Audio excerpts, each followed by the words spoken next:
This lesson we're going to talk about hammer types, so that's sizes and weights and what you really want to look for. You can use just about any type of hammer out there as long as it is at least 2 pounds, and the typical weight for a blacksmith's hammer is somewhere between 2 and 3 pounds for something you can swing all day long, and you'll work up to that ability, so you won't come out of the gate and be able to swing for a solid 8-hour workday with a 2.5 pound hammer. You build up to it. And some smiths that have been doing it for a little while, they might prefer a 4-pounder, and they've developed the strength and control over that weight, and they're able to swing it for a long time, and that's fine. So if that's more where you're geared, that's okay. When first starting out, I recommend staying in that 2 to 3 pound range, and I'm still in that range. I prefer it. It's a nice weight for me. It helps me with that weight as I hammer down. So I've used the same hammer for the past 8 years. So I bought this in early 2011. Still use it. You can see where I've gripped it. I don't know if that's visible. It's more worn down here, right in the middle. And that relates back to what I'm talking about when I say control. So, lots of people can just heat up a piece of metal and beat the heck out of it and mash it up. But being able to do anything more artistic or in knife making, if you want to have a nice, clean shape to it, you gotta have control.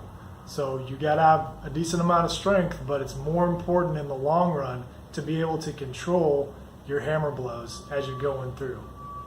Okay, so if there's a spectrum with power on one side and control on the other, you want to lean towards the control side. And this goes against kind of common beliefs about what it is to be a blacksmith. And you just heat up the metal and you beat on it and it magically turns into a shape that you want. Not true. So a good smith is able to control their hammer and create something that is functional and also looks good. Okay, so we have a variety of different hammers in front of me here. The one I've just talked about, so the one I've used every day, it's got a nice long handle to it. Overall, it's about, I think, like 14 inches or so. The thing I like about this is I can change my grip, so scooting up on it, choked up, for more control. If I need more power, I scoot back and hold it on the end. The one I've been breaking out a little bit more lately is this shorter guy. So if we put those next to each other, a little shorter handle, shorter face as well, so you're a little bit closer to the hot metal. But the short handle makes it a lot easier to control. The other thing that's nice about this is that the handle shape is different from my main one. So over time, if you've been gripping something in the same position, your hand will start to fatigue at that position. So if you switch up your grip, those vibrations and everything, it'll force your nerve endings and everything to rearrange themselves a bit, and you won't get as fatigued. So it's kind of ergonomics that goes into it. So that's one. These two hammers, this one's actually more expensive. It's like $35. You don't have to spend that much money on a hammer. This one was about $27 when I bought it, and I just bought it off of Amazon. It's called a Vaughan Super Steel Blacksmith Hammer. If you look up Vaughan's cross peen, Vaughan's blacksmith hammer, it should pop up.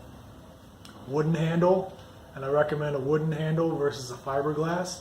I just urge you to think about burning rubber or burning fiberglass, and it's just kind of gross. So we don't want to do that. Wooden handles are better, if you ask me. Okay. But if you don't want to get a cross peen, if you can't get your hands on one of those, a little mini sledge. So that's 2 identical faces, right? A mini sledge will do it. This is 3-pound S-wing.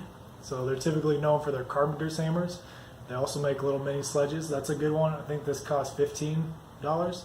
If you can find something even cheaper at a yard sale or a flea market or something, or in your garage that you already have, as long as it's a couple pounds, you're in good shape. Okay, so it doesn't have to be crazy to be a good blacksmith's hammer. Thanks.